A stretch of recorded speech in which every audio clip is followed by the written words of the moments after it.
Hi ಸ್ನೇಹಿತರೆ, ನಮಸ್ಕಾರ. ನಮ್ಮ ಕಥಾ ಟಿವಿಗೆ ನಿಮಗೆ ಸ್ವಾಗತ.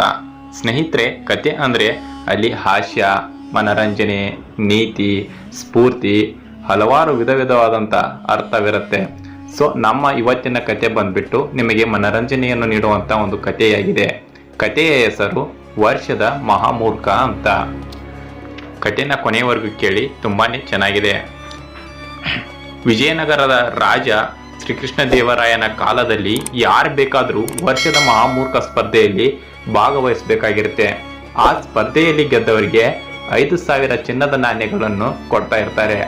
ಇದು ಎಲ್ಲರ ಮನಸ್ಸಿನಲ್ಲಿಯೂ ಆಸೆಯ ಅಲೆಗಳನ್ನು ಏಳುವಂತೆ ಮಾಡುತ್ತೆ. ಆದ್ರೆ ಅವರಿಗಿದ್ದ ಒಂದು ತೊಂದರೆ ಎಂದ್ರೆ ತೆನಾಲಿ ರಾಮ ಆತ ಪ್ರತಿ ಸಲವೂ ಅದು ಗೆದ್ದು ಬಿಡ್ತಿರ್ತಾನೆ. ಈ ಬಾರಿ ಆಸ್ಥಾನಿಕರು ರಾಮ ಸ್ಪರ್ಧೆಯಲ್ಲಿ ಭಾಗವಹಿಸದಿರುವಂತೆ ಮಾಡಲು ಒಂದು ಉಪಾಯನ ಮಾಡ್ತಾರೆ. ತೆನಾಲಿ ರಾಮನ ಹೆಂಡತಿ ಮಕ್ಕಳು ಹಾಗೂ ದೂರದ ಅಜ್ಜನ ಊರಿಗೆ ಹೋಗಿರ್ತಾರೆ. ಅಂತೆಯೇ ರಾಮ ಮನೆಯ ಸೇವಕನಿಗೆ ಲಂಚ ಕೊಟ್ಟು ರಾಮನ ಕೊಠಡಿಗೆ ಹಾಗಂತ ರಾಮನ ಮನೆಯ ಸೇವಕನಿಗೆ ಲಂಚ ಕೊಟ್ಟು ರಾಮನ ಕೊಠಡಿಗೆ ಸ್ಪರ್ಧೆಯ ದಿನ ಬೀಗ ಹಾಕುವಂತೆ ಏರ್ಪಾಡ ಮಾಡ್ತಾರೆ. ಅಂದು ಸಂಜೆಯಾಗುತ್ತಿದ್ದಂತೆಯೇ ಸೇವಕ ಬೀಗ ತೆಗೆದು ಹೊರಗೆ ಓಡಿ ಹೋಗ್ತಾನೆ. ರಾಮ ಕೊಠಡಿಯಿಂದ ಹೊರಬಂದು ನೇರವಾಗಿ ಅರಮನೆಯ ಹತ್ರ ಹೋಗ್ತಾನೆ. ಆದ್ರೆ ಸ್ಪರ್ಧೆಯೆಲ್ಲ ಮುಗಿದೇ ಹೋಗಿರುತ್ತೆ. ವಿಜೇತರ ಹೆಸರನ್ನು ಘೋಷಿಸುವುದು ಮಾತ್ರ ಬಾಕಿ ಉಳಿದಿರುತ್ತೆ. ರಾಮ ಅಲ್ಲಿಗೆ ಬಂದದ್ದನ್ನು ಕಂಡ ರಾಜರು ಯಾಕೆ ಇಷ್ಟು ತಡ ಮಾಡಿ ಬಂದೆ ಎಂದು ಪ್ರಶ್ನೆ ಮಾಡ್ತಾರೆ.